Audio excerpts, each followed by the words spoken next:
Hello. Would you like to tell me a bit about yourself? Hi, my name's Sumeet. I'm a PhD student at Oxford. I work on long horizon reasoning, agentic systems, multi-agent systems. Great, and what are you presenting here at NeurIPS? So at NeurIPS, we did some work with a bunch of collaborators on a paper called Real Benchmark. So it's a benchmark of the top 10 most highly used websites, and we want to test agents on it and sort of stimulate more growth in that field quickly.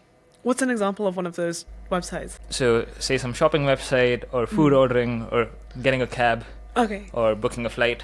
We want to build very realistic simulations that have a lot of depth, and you can go benchmark frontier models on that. And currently frontier models don't really do that well. I see. Why is that? I think it's because they haven't been trained for it. As soon as you have the environments out there, you can motivate more people to train models to actually go solve these things. I also think one reason why agents haven't moved towards these directions is because no one cares about agents ordering DoorDash. Okay, so if no one cares, then why do you want to provide the environment to make models better at it? It's one quick path to sort of fill up a gap that frontier labs might be missing right now. I do think a lot of progress should move towards tasks that actually have more value, where automation is more important. So enterprise tasks where, you have like very niche workflows, or like surely people across an organization also have some like very general tasks that they want to get rid of. So I think moving towards evaluations and environments in those directions are important. So what, in your view, is the biggest challenge with long horizon reasoning? So I think the biggest challenge with long horizon reasoning is training for long horizon reasoning.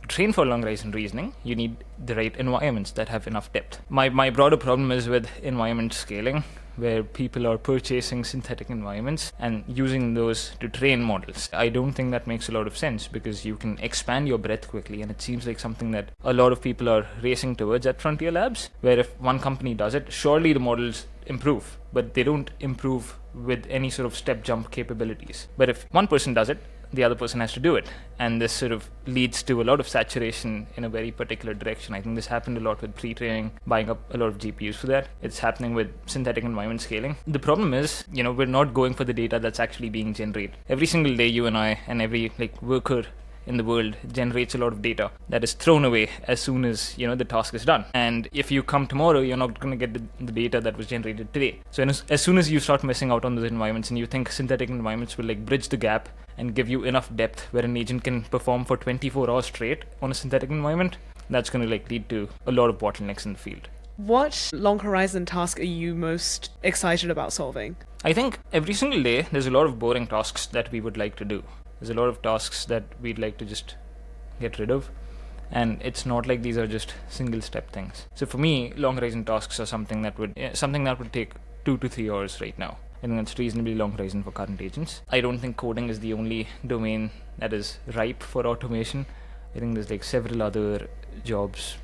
Within accounting, there's a lot of data integration jobs. There's a lot of parts around dealing with 5 different pieces of software that are very niche to a company built 30 years ago, and the company exists in the Midwest. No frontier lab's gonna build agents specifically to do those tasks. I think those are big open gaps around long horizon. So would you say that the goal of your research is to provide the framework for a lot of these companies in the Midwest, for example, to train their own models to address these problems? The end goal of it is that right now in the PhD, since we are very limited by compute, it's to try and motivate more work in the field. It's to try and explore more training directions, find empty gaps in the field, and then do some work at a small scale to show that if you poured more resources into this, you would get a lot more benefits towards these directions. I think my impression from some of the discourse around long horizon tasks is that you don't really trust an agent to be able to operate unsupervised for so long. What's your response to this? Yeah, I think that's very accurate.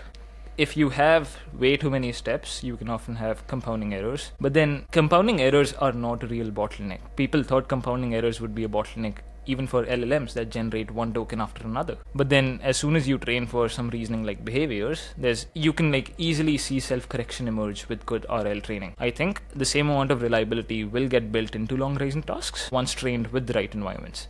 The environments we currently have that are synthetic are not the right environments for training this. And are the long horizon environments that you're designing still mostly verifiable? And are you thinking about non-verifiable scenarios? Any long horizon environments that someone would design would be hard to verify. I also believe that there is still a generation verification gap in these fields. So it's easier to see whether a task has been done compared to doing the task. Yeah. I think we should just move towards measuring the right things. This requires going to people at the companies where you deploy these things and talking to them and seeing what the evals look like. What is the sort of final state that you would want to get to? Yeah. But I do think it's a solvable problem. I think you can define it clearly and then move towards. So what do you think that human life would look like if we had a lot of very effective long horizon agents around us? I think we'd be able to get rid of a lot of very boring tasks. We'd always have certain niches as humans that we are very good at, where there's limited data. Models don't really do that well. But if I have some stupid tasks that I really want to just get rid of, I will have the option to get rid of them. So I think it will in the short term benefit people. In the long term, it's very hard to predict these things. What are the tasks that you want to get rid of in your own life? Or in your research? In my research, I do not want to, clean up GPU memory after some runs or do a lot of debugging to make sure my runs scale up to multi-node training.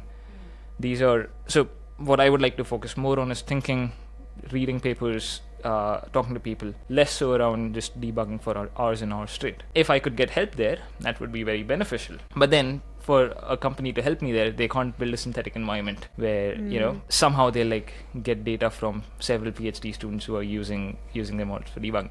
You would have to go to PhD students and be like, hey, we have this thing, use it, tell us what you think, and we'll make it better and better and better. Yeah.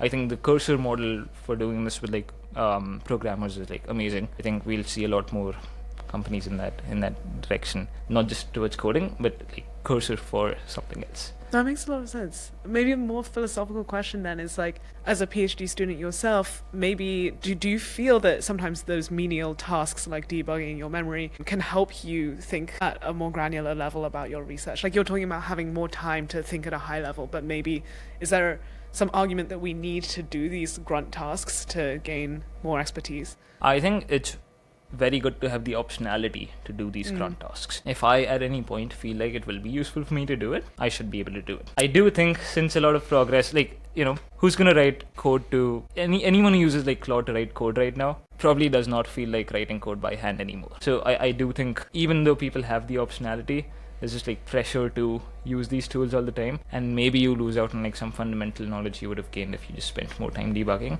Yeah.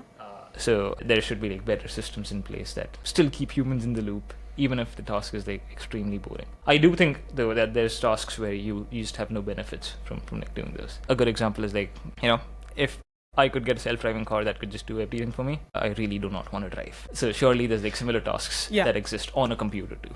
Yeah, absolutely. I think that's very exciting. Well, thanks so much for taking the time to talk to Thank me. you.